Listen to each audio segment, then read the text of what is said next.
Kennedy. Thank you, Madam Chair. Mr. Secretary, welcome. I agree with you, by the way, for what it's worth, about getting the money out on the streets, literally. Let's see, I'm looking at your budget here. Your current budget is $12.5 billion. You're asking for $14.2 billion. Does that sound about right? Yeah. That's a 14% increase. You want an extra $1.7 billion. Yeah. Okay.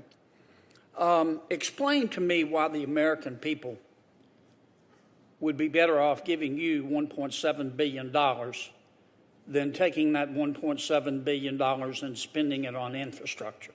I did a little math, and for $1.7 billion, we can resurface a 4-lane highway from Washington to Denver.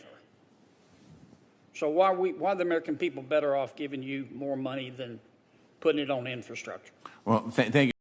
Ladies and gentlemen, what you're about to hear is exactly why so many Americans are fed up with Washington. Because in this hearing, John Kennedy does something rare. He asks a simple, common-sense question, and instead of getting a straight answer, he gets the same political word salad we've come to expect. And trust me, you're going to want to hear this. Well, thank you very much, Senator, and thank you for the question. It's a great question, and I think the way I would think about it is the $1.7 billion increase to the budget, my budget, is an investment in infrastructure as well. It's an infrastructure. What? I'm sorry? Infrastructure investment as well. It's an infrastructure investment in the American worker in this country. It's an opportunity for us to look at, as I think about the Department of Labor. Well, do you believe excuse me for interrupting, I'm sorry, Mr. Secretary, we don't have much time. Do you believe that every expenditure by the federal government is an investment? What's the difference between an investment and an expenditure? An investment is an investment in the future of workers. An expenditure is an expenditure in building a bridge. Okay. Well, if you have a union background, which I respect and admire, if we took $1.7 billion that you say you need more to run your department, and we spent that on infrastructure, that's going to create a lot of union jobs, isn't it? It's going to create a lot of jobs, but we're also not going to be able to educate the workforce that needs those new jobs that are going to be created off of that infrastructure investment of new bridges. But they're already educated. The people building the roads are already educated. They're good at what they do. Well, Senator Reid just mentioned of an issue around literacy in this country. So again, it's an investment in helping people to be able to be retrained and trained in the jobs of the future. I come out of construction. I worked construction as well. The construction industry that I worked on in the early 90s and late 90s is different than the construction industry of today. Yes, sir. Let me stop you for a second. I don't want to get too far afield here into a history of the construction industry. I used to work construction too. Let me be sure I understand what you're saying. When my constituents call me and they say, look, you're being asked to raise taxes to pay for infrastructure, why, instead of putting $1.7 billion in extra taxes on us, why'd you give $1.7 billion to the Department of Labor? Why didn't you use that for infrastructure? Am I just supposed to say because the Department of Labor says they're going to make an investment?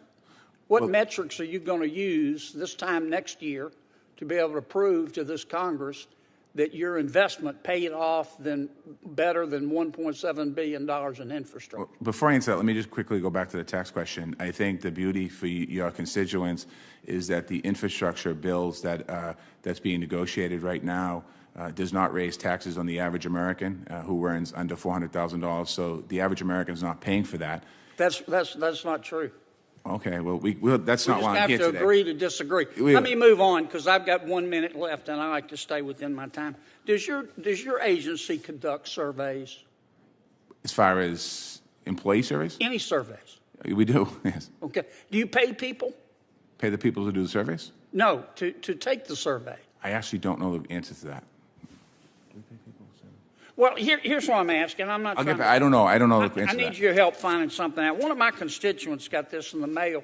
It's a letter. I know it's not under your jurisdiction, from the Census Bureau, and they asked him to fill out a form on children's health.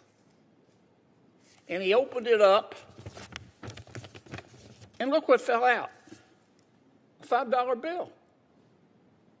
And there's no reference in the letter to the $5 in cash he got from the federal government. What's this all about? I have no idea. I'll Can look you help into me that. find out? I will help you find out. I didn't get one of those letters. Well, I filled out my census, my survey. I want $5. And I did too. understand that the Biden administration is also sending people $40 gift cards. I doubt that's from the Biden administration, but I will look I into it. looked it up. It's on the internet. It must be true. I will look into it for you, my friend. Would you? I promise. Thank you, Mr. Secretary. All right, sir. Senator Shaheen. Well, thank you, Madam. So here's the situation. The Department of Labor is asking for a budget increase from $12.5 billion to $14.2 billion. That's an extra $1.7 billion of taxpayer money. Now, Kennedy steps in and says, hold on a second. Why should the American people hand over another $1.7 billion to the federal government when that same money could go directly into infrastructure? We're talking roads, highways, bridges, real, tangible projects that people can actually see and benefit from. He even breaks it down, says that money could resurface a 4-lane highway from Washington to Denver. That's not theory. That's reality. And this is where things get interesting. The Labor Secretary responds by calling it an investment. Now listen, this is one of Washington's favorite tricks. They don't call it spending anymore. They don't call it expansion. They call it an investment. But Kennedy doesn't let it slide. He asks a simple question. What's the difference between an investment and an expenditure? And the answer? Well, it basically boils down to this. If the government likes it, it's an investment. If it's something practical like a bridge, it's just an expenditure. That's the game. Now here's where Kennedy really nails it. He says, wait a minute. If we take that $1.7 billion and put it into infrastructure that creates jobs, not just any jobs, asterisk, asterisk, union jobs, asterisk, asterisk. So how? Is that not also an investment in workers? That's a fair question. That's a logical question. But instead of answering directly, the response shifts to training and future jobs and changing industries. And look, nobody is against training. But here's the issue. You don't need more bureaucracy to train people who are already skilled. You don't need more federal programs to tell construction workers how to build roads. These are people who already know what they're doing. And this is the moment that really matters. Kennedy asks, what metrics are you going to use to prove this works? Not feelings, not promises, not buzzwords. Proof. How do you show, 1 year from now, that this $1.7 billion actually delivered better results than just fixing roads and building infrastructure? And that's the question Washington hates the most. Because once you demand results, the conversation changes. Then we get into taxes. The claim is made that infrastructure spending won't raise taxes on Americans earning under $400,000. Kennedy flat out says that's not true. And whether you agree or not, here's the bigger takeaway. There's a clear disconnect between what politicians say and what everyday people actually feel. Because Americans aren't stupid. They know that when government spending goes up, somehow, somewhere, they end up paying for it. And then, this is where the clip takes a turn that perfectly sums up the whole problem. Kennedy brings up a letter one of his constituents received from the United States Census Bureau. Inside the letter, a survey and a $5 bill in cash. No explanation, no mention, just money. Think about that. The federal government is literally mailing cash to people, and no one in the hearing can explain why. And then we hear about $40 gift cards being sent out too. This is your tax money. This is how it's being used. Now step back for a second. This isn't just about $1.7 billion. It's about priorities. Do we invest in real, visible improvements that help everyday Americans right now?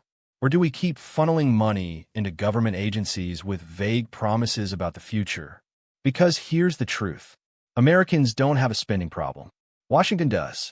This is why voices like Senator Kennedy matter. He cuts through the noise. He asks the questions people at home are already asking. And most importantly, he reminds Washington that this is not their money. It belongs to the American people. And every single dollar should be treated that way. If you believe in accountability, if you believe in common sense, and if you're tired of watching Washington dodge basic questions, make sure you subscribe because we're going to keep breaking these moments down. No spin, no nonsense, just the truth.